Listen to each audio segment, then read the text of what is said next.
Hello, and welcome to Follow Your Curiosity, where we explore the ups and downs of the creative process and how to keep it moving. I'm your host, Nancy Norbeck.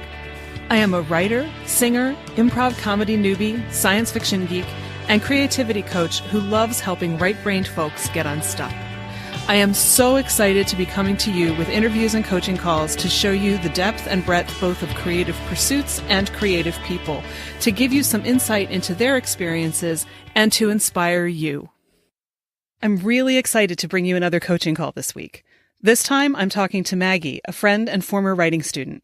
She's got 3 projects she wants to work on, but is mostly worried about the novel she wants to write. We get into some of the lesser weeds of how novels work, but the principles we hit on apply across the board, as you'll hear shortly. Here's Maggie.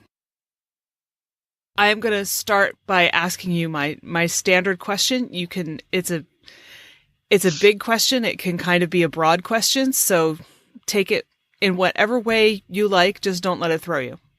Okay. All right. So Maggie, what is your creative dream and what's getting in the way? My creative dream has 3 parts. I want to write the great American novel. Okay. At this moment, I would settle for writing a novel and getting all the end. I want to keep painting. I want to spend more time painting than I've been spending.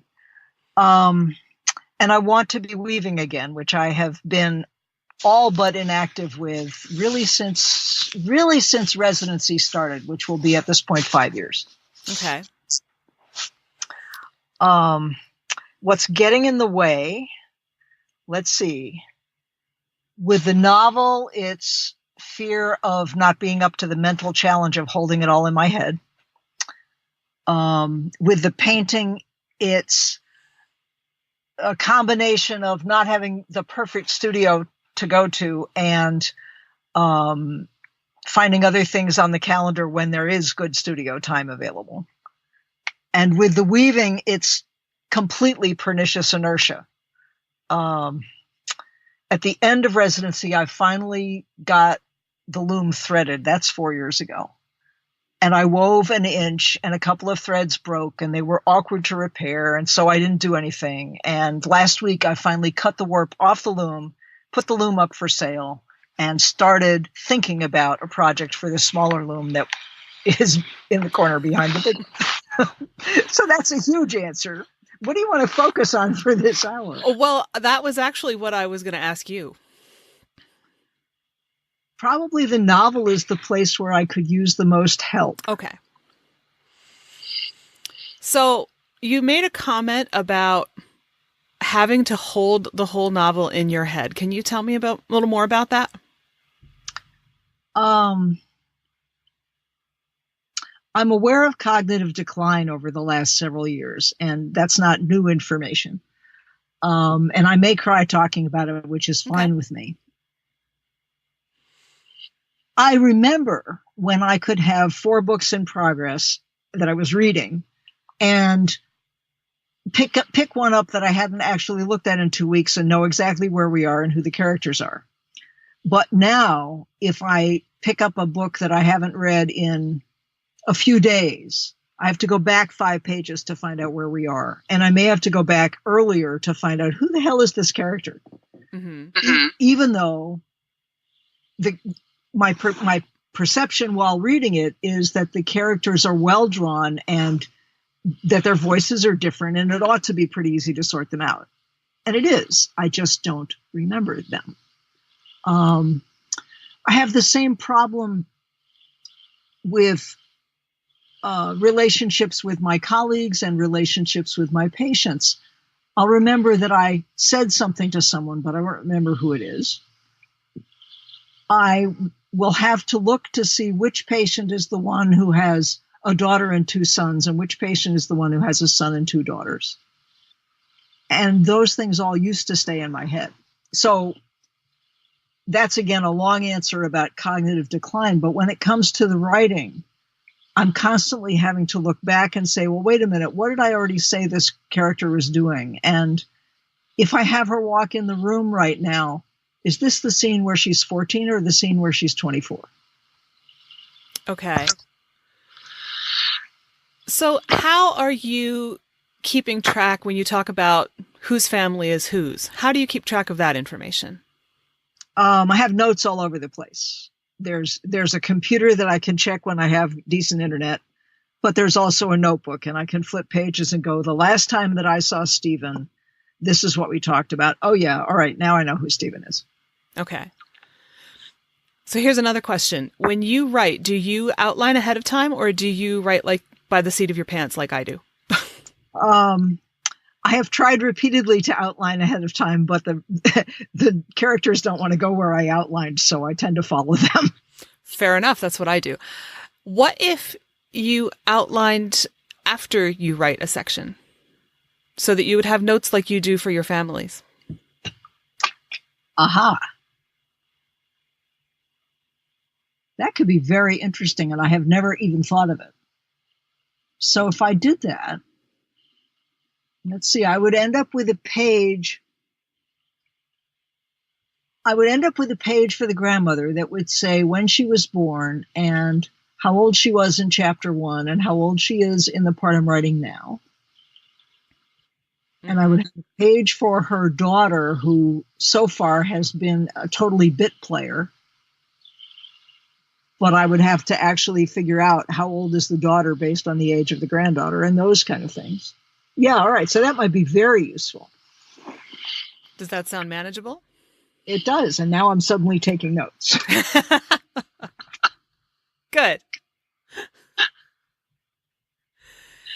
Because it seems to me if it works for your patients, it should work the same way for your book. Yes, and my book probably has fewer characters than I have patients. Probably. And, as someone who is allergic to outlining, because in my case, if I knew how the story ended ahead of time, I wouldn't need to write it. Yes. You do, when you write a book that way, end up going back through it at the very least and kind of figuring out, oh, I said this thing here, but over on this other page, 20 pages later, something that completely contradicts it happens. And so one of them has to go. And now I have to decide which one, and I have to fix it and make it look like it was always this way. Which I have heard other authors say basically amounts to outlining in reverse, and they probably have a point, even though I haven't ever, actually sat down and made a proper outline afterwards. You still go back and, it's kind of like taking this probably isn't the best metaphor, but it's the one that comes to mind, taking a road that isn't straight and making it straight as if, it's straight, flat, beautiful road, like you always meant it that way. So, that it's sort of the same idea. It's just a slightly different angle because you're doing it the whole way through so that you can keep track of everything. Uh-huh. Which would work for someone else who just preferred to work that way too. There's, anybody could do that. I think one of the things that has been a barrier for me, and it's good to have it show up explicitly, is that I used to be able to do the continuity person function for myself. Mm-hmm. My son, the filmmaker, talks about how in the 50s, that was always the continuity girl, because it was a very low-paid internship kind of position. And it was somebody who was supposed to notice things like Jimmy Stewart's cast is on his left leg. And in Rear Window, there is, in fact, a scene where Jimmy Stewart's cast is on the wrong leg because nobody caught it. Oh. And since he didn't actually have a broken leg, that would be easy to have happen. But I used to be able to do that for myself, and I clearly can't now. Mm-hmm. On the other hand, if I got all the way through a first draft, handing it to somebody else and saying, flag the discontinuities would be easy. True. And it's interesting to note that I still note them if in a book that I'm reading. You said she had long brown hair. Now she has short hair. When did she cut it? Right. And I don't think that outlining as you go is necessarily going to prevent every continuity issue, but it will at least, leave you feeling like you don't have to go back and reread the entire thing every time you want to sit down and start writing. Yeah, and one of the effects of that is that the front matter gets totally polished and somewhat condensed, and the further in I go, the more wonky it looks. And so when I get to the end of it, I'm like, why am I even bothering with this? Because you're human. There's that. That's kind of the answer to both of those things. Okay. Yeah. So what else is going on with this book or not going on with this book? I think I got shocked and maybe even a little scared at one point. And I don't think I noticed that. That's interesting. I started with a scene, and it doesn't even matter what scene it was, but I started with a scene where she went to an auction and she bid on an odd lot because of one thing that was sticking out of the box, and something else in the box became, oh my God, look at this find. Right. Mm-hmm. So a whole sequence of days comes from that, and that's lovely. And then at some point later in the writing, I had to figure out, well, when was this and how old was she? And it turned out that she was exactly the age of the best year of my life in the year that I was born. And I was kind of looking at that and going, oh shit, what does that mean? Okay. I think I got scared by the amount of synchronicity and unconsciousness that was being revealed in the writing. Interesting. I think I had somehow thought that I could write this novel all out of talking self. And it's obvious that a lot of pieces of the novel come from the unfinished business of my life, the autobiographical bullshit, and also from unconscious material that needs to be processed. And I think I got scared. I think there were things I maybe didn't want to know. That seems like a completely reasonable response. I think a lot of people would be scared. Except I won't get the book written. No, but the reaction is totally normal. So now the question is, what are we going to do about it?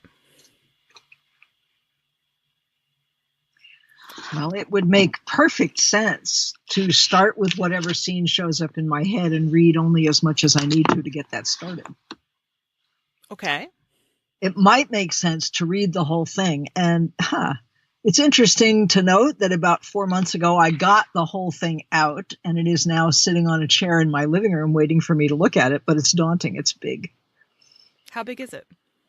I think the text of this particular novel fills a fairly fat 3-ring binder. Okay. But there are 2 or 3 other binders that have stuff in them that seems to relate to it. So there's a stack. Okay. When's the last time you read through it? Probably 3 or 4 years ago. Then there might be merit to the idea of reading through all of it if that doesn't scare you too much. If it does, then I think, your instincts are going to tell you the right thing to do. So if you want to go back and review some of it, only review as much of it as you think you need to. And, if you only review, let's say you have, I don't know, I'm just going to pick a number out of my head. Let's say you have 100 pages and you decide you're only going to go back and look at the last 10 or 15. And then you get started and you write 5 or 6 pages and you feel like you're stuck because you need to know more, then you know that and you go back a little bit more. Uh-huh. I would listen to your instinct. That makes sense. Yeah, because you really, something in you knows what the right thing is to do. Yeah, and I think the other thing that shows up is that I've done actually a tremendous amount of short nonfiction writing. Over the years in a variety of jobs, I've had a bunch of technical writing to do, a bunch of event narration, a bunch of publicity. And that has all been easy. And, the facts are in front of me. All I need to do is assemble them into something coherent that somebody else can read. Mm-hmm. And so I start where it's reasonable to start, and I finish it, and I look at it over, and I add the 3 things I left out, and then I'm done. And with fiction, the facts aren't in front of me. I don't really know where we're going. I have no sense of how big this is or how long it should be. And so the fact is that I probably have 36 fiction starts in a drawer and maybe 50 one-page notes for a possible thing. And nothing ever got to the end. And so I think another barrier is my recognition that I've never finished any fiction. Why should I finish this one? Okay, so why is it that you think you've never finished anything? I don't really know. There are pieces that are just vignettes where I didn't go on with it because it wasn't interesting to me. Mm-hmm. But there are more pieces where I painted myself into a corner and I couldn't see how to get out of it. Okay. And instead of cutting out the last 6 pages and going, well, let's go in a different direction, I kind of went, oh, well. And I think there are also a couple of pieces that got caught in somebody's elementary creative writing class from probably 1980, where we talked about what a story has to have. And I don't always put in what the story has to have. The story has to have conflict. Well, I'm conflict averse. Okay. So sometimes it just stalls. But I guess the short answer is there doesn't seem to be any one particular answer. Okay. So as far as conflict goes, yes, a story has to have conflict because otherwise there's no story, usually. I'm sure someone has written a conflict-free story. I had to do one as an exercise in grad school. It was not easy. So I don't want to say that it's impossible, but it makes your job a whole lot harder as a fiction writer if you avoid conflict. That said, conflict does not necessarily have to be between people. There's as much conflict in a situation as there is in anything else. You know, you can have a character who's trying to learn something or discover something and it's just not working, and that's the conflict. You can have conflict with an institution. You know, it doesn't necessarily have to be between people, though usually there's going to be some. But I think maybe part of the issue there is just the word conflict itself. And I wonder if it might be less daunting or intimidating if you think of it more as tension or as differing goals. The difference between tension and conflict?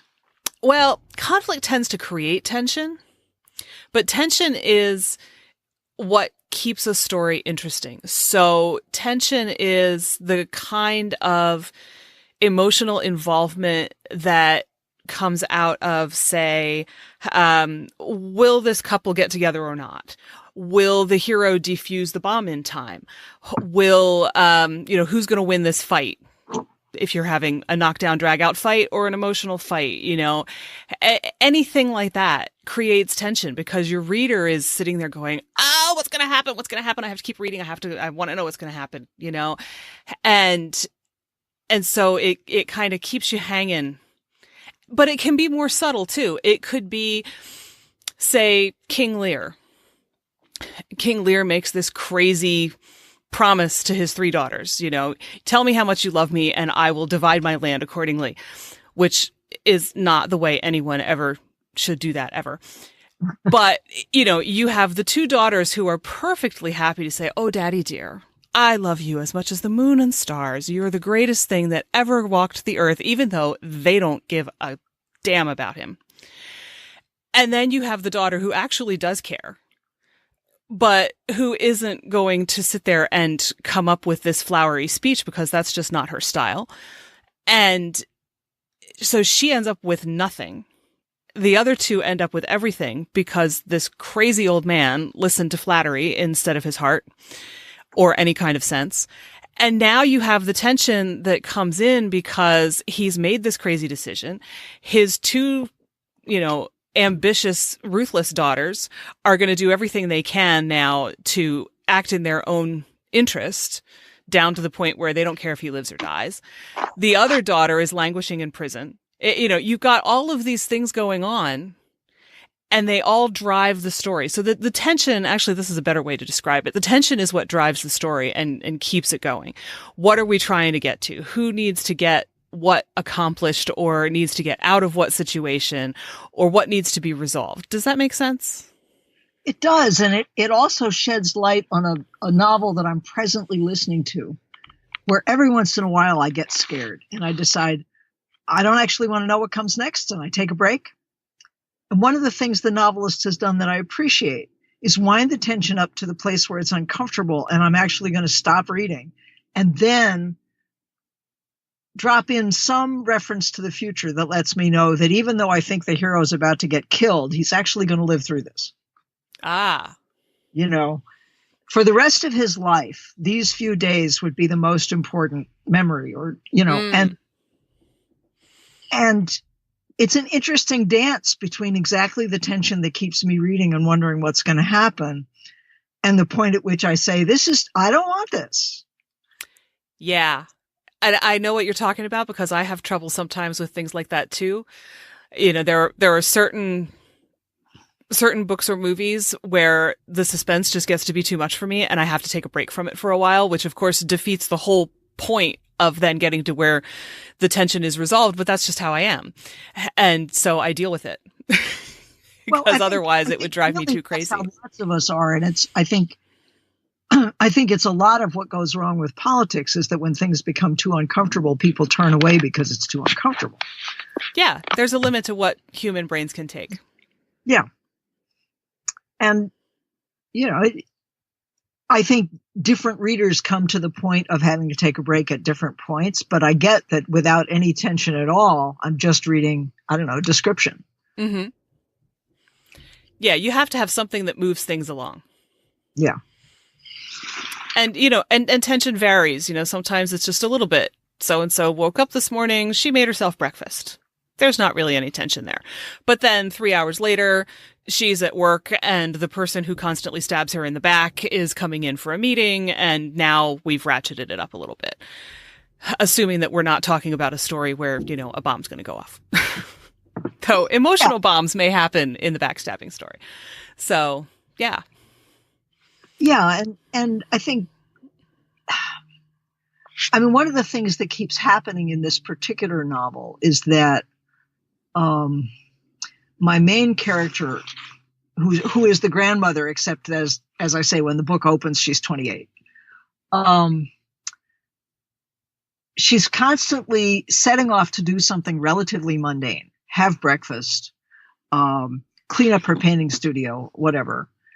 And she gets hijacked, kidnapped, goes into a fugue state. I'm not sure how to describe it quickly, but she ends up somewhere else entirely, doing something else entirely. And then when she comes back to herself, it's time to wash the dishes, or there's a finished painting on the easel. And I don't always know how to maintain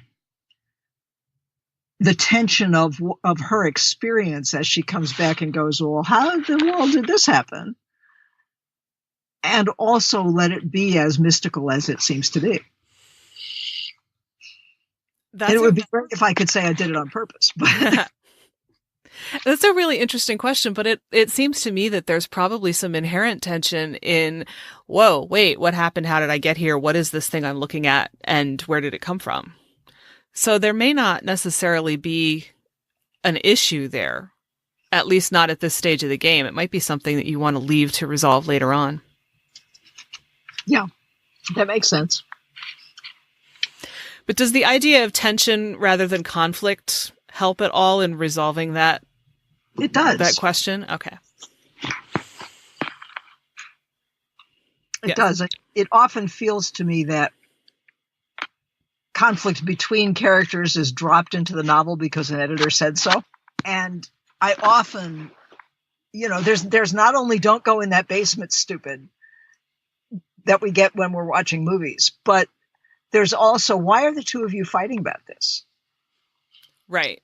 And it sometimes seems to me that the two of them are fighting about this because the editor said it wouldn't go this smoothly in real life. That could be.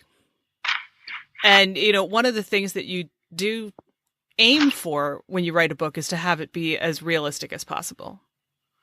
That said, sometimes things happen in reality that you wouldn't believe on a page. So, that comes into it too. Yeah.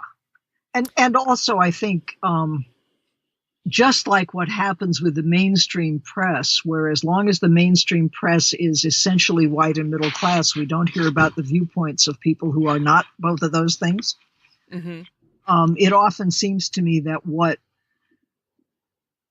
shows up in mainstream fiction is a fairly narrow slice of how actual human beings actually live in their families. Oh, absolutely. You're imitating life. You're not necessarily accurately reflecting life. We write dialogue the way we think people talk, not necessarily the way people actually talk. Right. And if you've ever recorded any dialogue, you know that we clean it up rather substantially or nobody would read it. Oh, yes, we do. Absolutely. But, I also think it's possible that some of this is stuff you really don't need to worry about at this stage. So, okay. That's the kind of thing you can clean up when you revise something. Okay. It's usually more important just to sit down and write. Don't worry about it so much in the first draft. Worry about it when you read through it the second time and say, I don't think this needs to be here, or this could work better, or I want to change this because there's this other thing on page 50. Yeah. Okay. Yeah. Getting too hung up on too many details too early can keep you from doing anything. So how do you know when it's time to declare a novel done? That, I think, probably varies from person to person.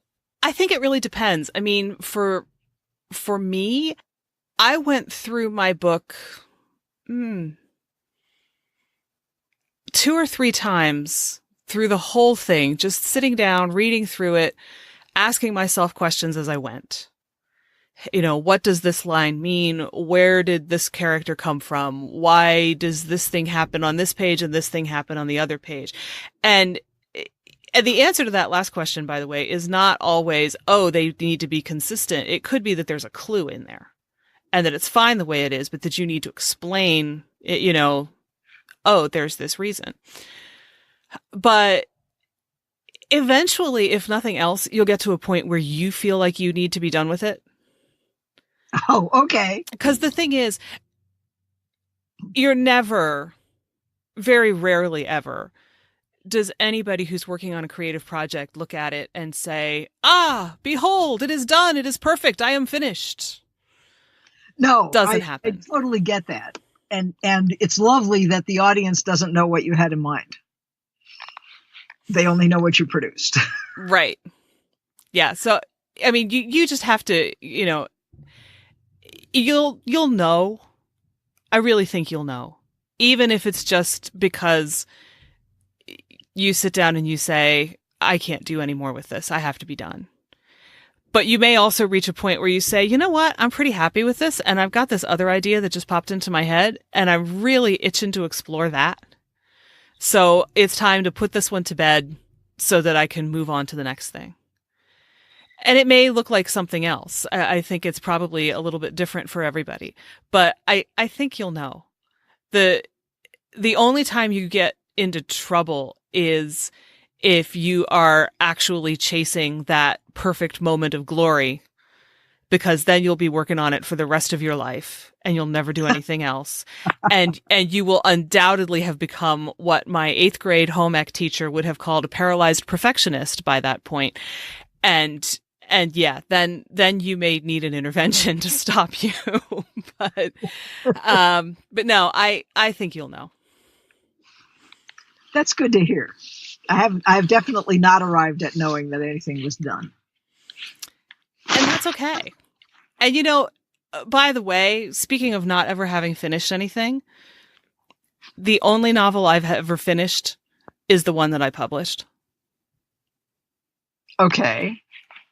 In fact, when I started my MFA program, part of the reason that I started out writing short stories was that I was terrified that if I committed to writing a novel for my thesis, that I would never graduate because I would never finish it.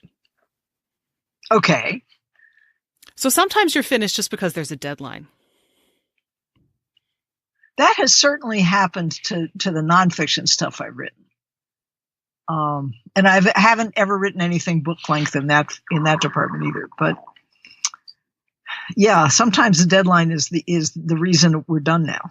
Mm-hmm. And deadlines can be magic. Yeah, and I think the other thing that shows up for me is that I really, really loved the Forsyte saga. You remember Galsworthy? I will have to admit that I know of Forsyte, but I haven't actually read or watched it. Well, okay. We were asked to read it in high school, which tells you something about how long ago that was. But the thing I most loved about it was that you got to see characters through their entire lifespan. And he did an amazing job with the first generation and the second generation. And I could tell as a high school reader that the third generation got a little bit of short shrift because he was actually tired of it. Yeah. I think one of the things that shows up for me is that I prefer novels that go through a large number of years. I've read and enjoyed some novels that, take a year out of whatever, or that take an incident. And I mean, John D. MacDonald has this lovely piece where he takes a car crash involving 4 vehicles, and he gives you the 2 days to 2 weeks beforehand of each of the cars and their people, and the 2 days to a year afterward of each of the cars and their people. And it's a very compressed book, and it was really fun to read. But what I want to write is Galsworthy, and it's too big to hang on to. Well, it might be and it might not. You'll know. There's nothing wrong with playing with it and seeing what happens.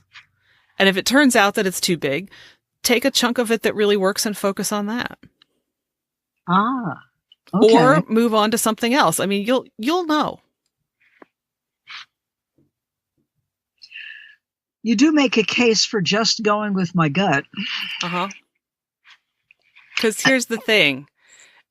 Most of the time, just going with your gut is going to actually get something done. Okay. And certainly overthinking is a good way to arrive at paralysis of analysis, which is what my teacher used to say. Yeah, exactly. Yeah, I mean, I see things on Twitter and on Pinterest and on writing blogs, and I hear people say all the time, oh, before you start to write, here's a checklist of all the things you need to do. And I just look at it and go, no, you need something to write with and to start writing. Yeah. Yeah. And that's it. And the thing that shows up for me is that you need to have the email and the internet turned off at the moment. That can help. But, people get hung up on, you have to do an outline and you have to, have figured these things out and you need this tool and you need that tool. No, just, seriously, if all you have is a pen and a paper grocery bag and you actually put words on it, you're doing better than a whole lot of people who get hung up on the list. There is that. Yeah. Okay. So, play with it. See what happens. That's honestly, as far as I'm concerned, that's the most important thing. Go do stuff. Make a mess. Make mistakes. If you're not making mistakes, you're not doing anything that's new, and you might not be doing anything at all. So, make a mess. Go out and go to a museum. I mean, I don't know if you've listened to the interview that I did with Rob Shearman, but he talks about how he goes out to a bookstore and he's looking at different things, but he's also at the same time kind of, contemplating what he's working on writing. And it all feeds into the same process. But, the most important thing to do is just do something. Okay. That sounds really simple, but honestly, a pen and a paper grocery bag, at least you've got words on pages. Yes. And in some respects, that's a whole lot easier to work with than words that are hidden somewhere or other in this computer. Yeah. Well, and you can't work with anything until you have words on pages. It doesn't matter if they're good or bad. Don't worry about good or bad. Just worry about words on pages, or paint on canvas or threads in the loom. Now granted, I have to think that editing weaving is kind of harder than most things, but you might need a little more of a plan for that. The word for it because we do it so much, but yes. But once you have something down, you can say, oh, here's what I have and work with it. Until then, it's all just fluff in your head that doesn't really exist. Yeah. And going around in circles about the fluff in your head that doesn't really exist is not nearly as much fun. No. And you also don't get to sit there and say, oh, look, I wrote something. I painted something. I took a picture of something. I did a thing.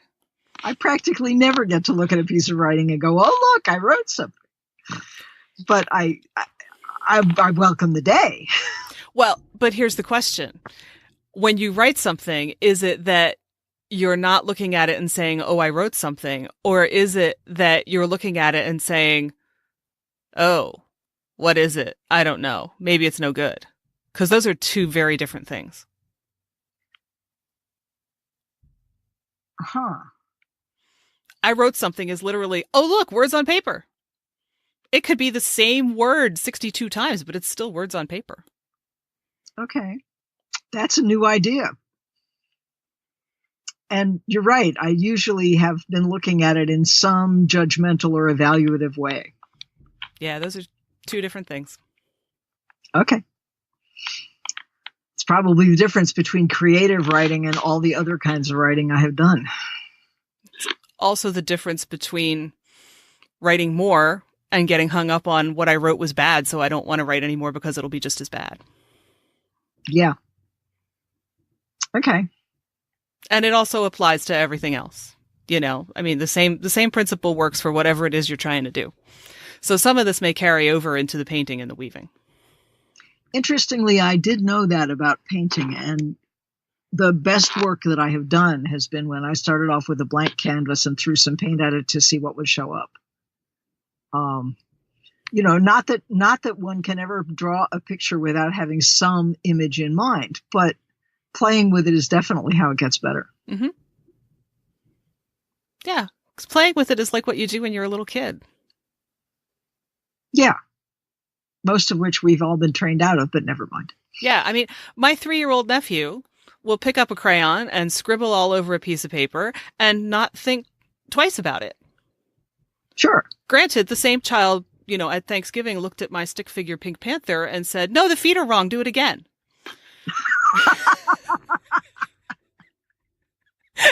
The look on my face must have been priceless.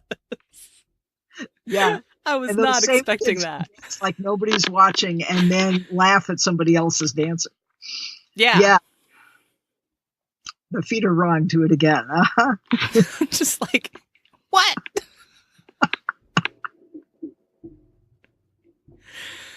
So, yeah, but, I can also tell you from watching his big brother a month later that perfectionism starts as early as 6, probably a little bit before. Yeah. Yeah. My inner critic and I had a lovely conversation some years ago in which we discovered that she's not 10 feet tall with teeth the size of, I don't know, pick a metaphor that's scary. Mm-hmm. But she's actually a 5-year-old girl trying desperately to do everything right. Yeah.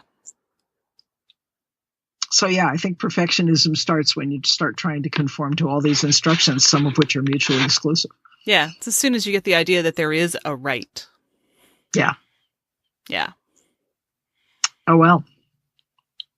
So, and since it's kind of sort of obliquely come up, the comment that you made at the beginning about painting and finding the perfect studio space, I would just like to point out to you that I'm sitting in my bedroom closet right now, surrounded by my clothes, and can literally barely move in order to record this call and record other interviews for this podcast.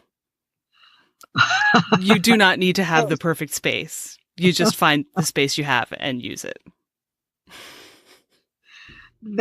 That's a perfect, yes, that's a perfect metaphor for exactly what's going on with the book too. Okay. Yeah. Don't get hung up on all the details. Just go have fun with it. It's a first draft. Yeah. Okay. Which doesn't mean that other drafts are going to be difficult and hard work and you're going to hate it. They're just a different kind of fun. But this is the fun where you just get to go try anything. Yeah. Well, as usual, talking to you makes me feel like there's space that has opened. Good. Very good. Then my work here is done. Unless there's anything else that you want to talk about. I think I'm okay.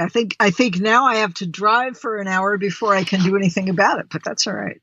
That's all right. Now you have plenty of time to let stuff percolate in your head while you're driving. Yes, I do. So thank you for the opportunity to do this. You're welcome. Thank you for being willing to be a guinea pig. That's our call for this month. I hope you found some ideas you can use. Thanks to Maggie for volunteering. And if you'd like a little help with a project or getting started, or even just figuring out what you want to start, I'd love to talk to you. Email me at nancy@fycuriosity.com and I'll be in touch. I want to leave you today with a poem I found on a scrap of paper recently, which fits my conversation with Maggie and, I think you'll agree, is something we can all relate to. It's called Against Hesitation by Charles Rafferty. If you stare at it long enough, the mountain becomes unclimbable. Tally it up. How much time have you spent waiting for the soup to cool? Icicles hang from January gutters only as long as they can. Fingers pause above piano keys for the chord that will not form. Slam them down, I say. Make music of what you can. Some people stop at the wrong corner and waste a dozen years hoping for directions. I can't be them. Tell every girl I've ever known I'm coming to break her door down, that my teeth will clench the simple flower I only knew not to give. How long did I stand beneath the eaves believing the storm would stop?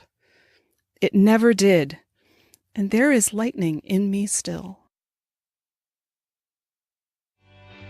You can find show notes, the 6 creative beliefs that are screwing you up, and more at fycuriosity.com. I'd also love for you to join the conversation on Instagram. You'll find me at fycuriosity. Follow Your Curiosity is produced by me, Nancy Norbeck, with music by Joseph McDade. If you like Follow Your Curiosity, please subscribe, rate, and review on Apple Podcasts or wherever you get your podcasts. And don't forget to tell your friends. It really helps me reach new listeners. See you next time.